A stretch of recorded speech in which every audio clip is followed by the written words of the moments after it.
Hello and welcome back to another Joe review. Today it is Outback. Finally, I managed to get Outback. Man, living in South Australia and being a collector just sucks because you can't get shit. I had to go above and beyond to get this guy. Got him all the way from the UK, a little place called Heroes. I think it's in the Isle of Wight. I got him a Python Patrol Bat and a Python Patrol Viper. They were about £23 each, which is about 50 Australian dollars, and then maybe $10-15 for shipping, so bumping it up a little bit to around 60 bucks. So a little bit on the steep side, but otherwise I don't know how I would have got him. I do have him on pre-order with Robo Toys, but if I'm lucky I might get him 2029 or some shit. So looking at the box, really nice. That big open display panel that we've seen before. Tiger Force, he's the first Tiger Force figure that we've got in the classified line. I know we're getting the Duke later on. I've seen some pictures of that Duke and a Tiger Force bot. The bot looks really shit, but the figure looks pretty good. So Stuart Outback Selkirk, a 2022 Target exclusive. I guess that's why he's so difficult to find. Nice artwork on the side here and more artwork following around. On the back, something a little bit different. This is similar to the Cobra Island theme, but this is a jungle, and we've got a Tiger Force logo down the bottom. He's number 39 in the line. Looks like Hasbro removed that plastic panel that used to be here. And then Stuart Outback Selkirk and all his particulars. So let's crack him open and take a look. Okay, so here he is out of the box with all of his accessories, and already I can tell that he is an exceptionally good figure. Hasbro really took their time to get this one right, and why wouldn't they? Outback is a fan favourite.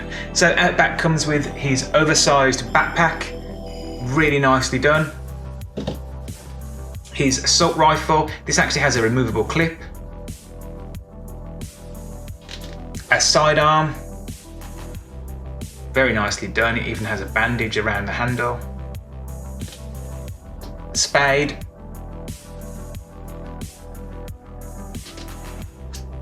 A combat knife.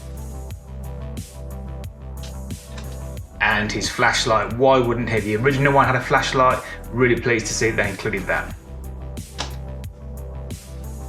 So taking a closer look at Outback, he's got a bit of weight to him. So he's obviously in keeping with the original Tiger Force Outback from the early 90s. I didn't know until recently that that Outback was actually a European exclusive. I was very fortunate growing up that I did have that figure, along with a few of the other Tiger Force members, Tripwire, Roadblock. I think I even had Tunnel Rat. I tried to get the 25th anniversary Outback, but he just goes for a little bit too much money, and I was a latecomer to that line, so I don't have him. So I'm really pleased that I've got this guy in my classified collection. So in keeping with that design, he's got the big Tiger Force decal here on his shirt, and the shirt actually has these sculpted creases in it all around the abs and the chest. That bright orange really pops, but it's the head sculpt. As classifieds go, this is the best sculpt that I've seen so far. It has a real worn look to him. The sculpting in the beard and the hair is really nicely done. Unfortunately, mine does have some paint application issues where the bandana has bled out onto the ear and a little bit on the brow there, but from a distance you can't really tell.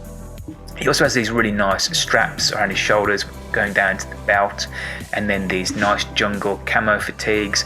I don't know that I've seen this design yet, so I don't think it's a reuse. Likewise with the boot, I don't know that I've seen these boots so far. There is two slightly different shades of brown they've used for the boot.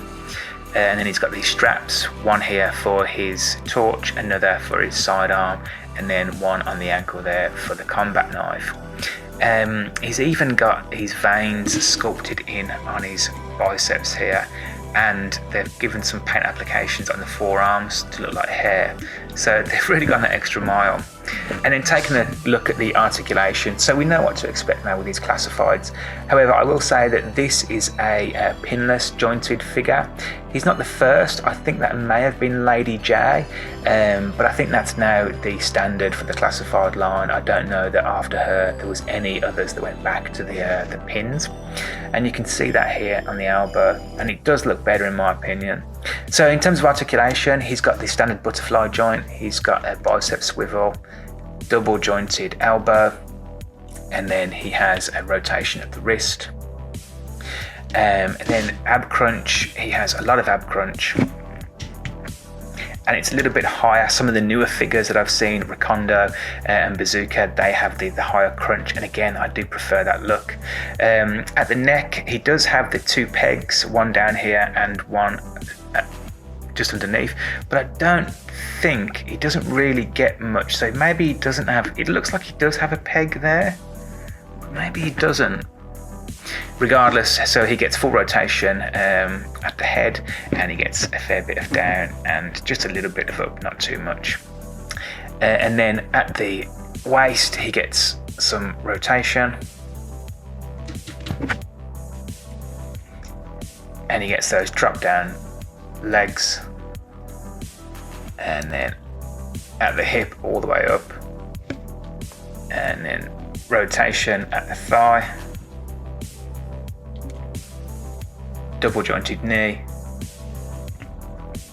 some rotation at the boot, and then a rocker at the ankle. So great look, great articulation.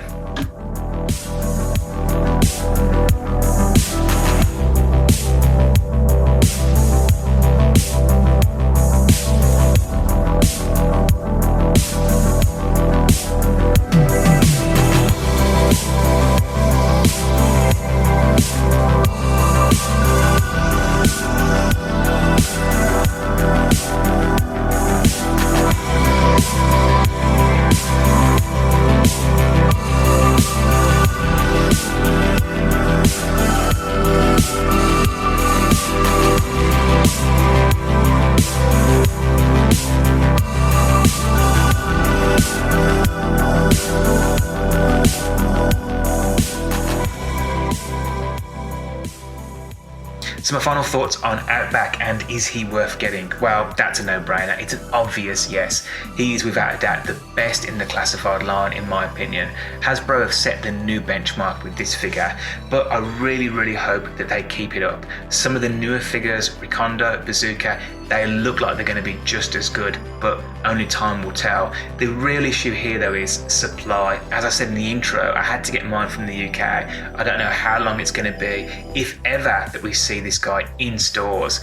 I really don't understand why these figures are so hard to find. That being said, I hope that you can get yours, because it's an absolute must for any classified collector, and I certainly hope with the price hikes, Hasbro keep up this level of quality.